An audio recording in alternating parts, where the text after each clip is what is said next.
Γεια, είμαι στο αυτοκίνητό μου και σήμερα σκεφτόμουν πόσο εύκολο είναι να κάνει κανείς, μισό λεπτό, να αλλάξω ταχύτητα, πόσο εύκολο είναι να κάνει κανείς μια δουλειά και να βγάλει χρήματα ή να σκεφτεί μια πολύ καλή ιδέα και μετά να την πραγματοποιήσει, ακόμη και όταν είναι μέσα στο αυτοκίνητο και οδηγάει.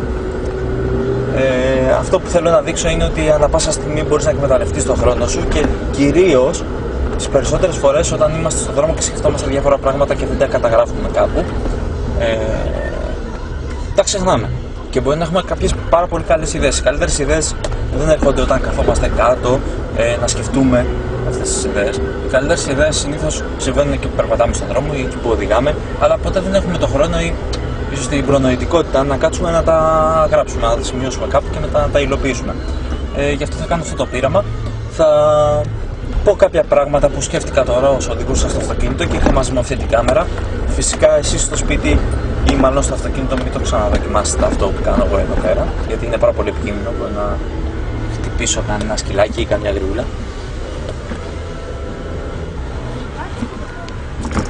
Μισό λεπτό. Λοιπόν, αυτό που σκεφτόμουν όσο ήμουν εδώ στο αυτοκίνητο είναι ότι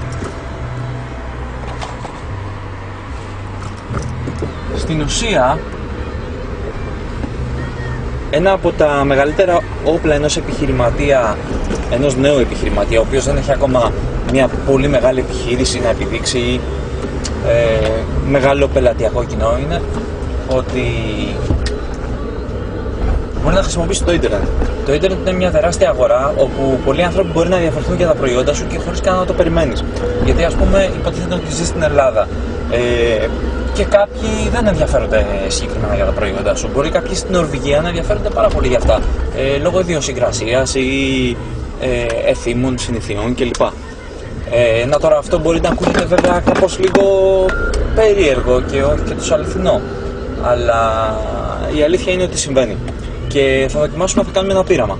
Okay? Αυτό που σκεφτόμουν είναι ότι μπορώ να πάρω κάτι από την πραγματική μου ζωή που εγώ έχω λύσει κάποιο πρόβλημα και θέλω να κάνεις και εσύ το ίδιο. Θέλω να σκεφτείς και να γράψεις εδώ ακριβώς από κάτω σε αυτό το κουτάκι κάτι που έχεις εσύ λύσει, κάποιο σοβαρό πρόβλημα στην προσωπική σου ζωή, εν συντομία φυσικά, και στη συνέχεια το email σου, και αυτό που θα κάνουμε είναι ότι θα πάρουμε τα πιο σημαντικά και αυτά που θα αναφερθούν περισσότερο προβλήματα. Άμα είσαι τυχερός, καλός, αν όχι δεν πειράζει, θα υπάρχει και δεύτερος γύρος, και θα τα χρησιμοποιήσουμε για να φτιάξουμε ένα niche. Ένα niche, δηλαδή μια εξειδίκευση, μια εξειδικευμένη λύση σε προβλήματα που αφορούν τον κόσμο. Γιατί το κάνουμε αυτό? Γιατί συνήθως ο κόσμος έχει προβλήματα για τα οποία προβλήματα υπάρχουν οι λύσεις. Λύσεις οι οποίες έχουν εφευρεθεί από άλλους ανθρώπους, αλλά αυτοί οι άλλοι άνθρωποι δεν κάνουν τον κόπο να βγουν να το πούνε ή να το δείξουν. Πολύ λίγοι από αυτούς μπορούν να το κάνουν αυτό. Και όμως αυτές οι λύσεις θα είναι σίγουρα πάρα πολύ χρήσιμες σε κάποιους ανθρώπους και μάλιστα θα πληρώσουν και χρήματα για αυτές. Γιατί λοιπόν κάποιος να ξανανακαλύψει τον τροχό και να μην τον χρησιμοποιήσει αν κάποιος άλλος τον έχει ανακαλύψει για αυτόν, και σίγουρα θα πληρώσει και χρήματα. Δεν πληρώνεις χρήματα για να πας να αγοράσεις αυτοκίνητο επειδή κάποιος άλλος το σκέφτηκε και το έφτιαξε αντί για σένα. Τι κάνεις, το κατασκευάζεις από την αρχή? Όχι βέβαια. Γι' αυτό βέβαια αυτό είναι πάρα πολύ σημαντικό και μπορούμε να το χρησιμοποιήσουμε για να βγάλουμε και εμείς χρήματα. Γι' αυτό θα γράψουμε εδώ από κάτω διάφορες ιδέες που έχουμε. Μην φοβάστε, έτσι κι αλλιώς οι ιδέες είναι άφθονες, δεν υπάρχει περίπτωση κάποιος να σας τις κλέψει ή κάτι τέτοιο. Αυτό που θέλουμε να δείξουμε είναι ότι πόσο εύκολα μπορεί αυτό να γίνει. Και εγώ θα σας βοηθήσω, κάποιους από εσάς, τους πρώτους 10 προς το παρόν, γιατί ένας άνθρωπος είμαι, πόσα μπορώ να κάνω πια, θα σας βοηθήσω να βγάλετε αυτή την λύση σε αυτό το πρόβλημα που είχατε και λύσατε μόνοι σας και να βγάλετε και χρήματα από αυτό. Και θα βάλουμε ένα προσωπικό στοίχημα, δηλαδή αν καταφέρετε και βγάλετε πραγματικά χρήματα από αυτό, τότε αυτό σημαίνει πως έχω δίκιο, σωστά? Οπότε στη συνέχεια φαντάζομαι πως δεν θα έχετε καμία αντίρρηση να ακολουθήσετε όλα αυτά γενικά τα οποία μπορώ να σας δείξω για το πώς να κάνετε μια επιχείρηση στο ίντερνετ. Και φυσικά δεν ζητάω τίποτα, δεν ζητάω χρήματα, γιατί δεν μου αρέσει να ζητάω χρήματα από κάποιον χωρίς να μπορώ να αποδείξω ότι όντως μπορώ να τον κάνω να βγάλει χρήματα. Εγώ δεν θα κάνω αυτό που κάνουν συνήθως όλοι και λένε, ξέρετε, δώστε μας 39 ευρώ και μετά θα σας δώσουμε το πρόγραμμα και θα βγάλετε κάποια λεφτά. Όχι.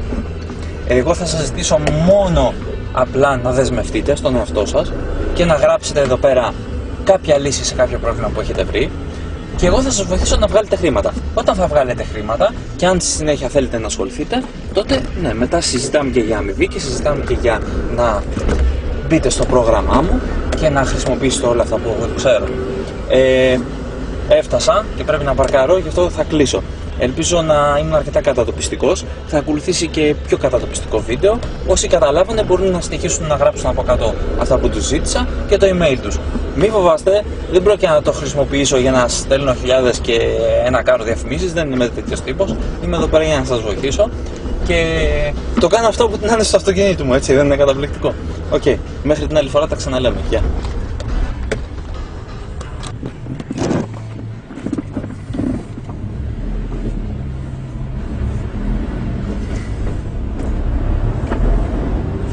Γεια, εδώ είμαι πάλι.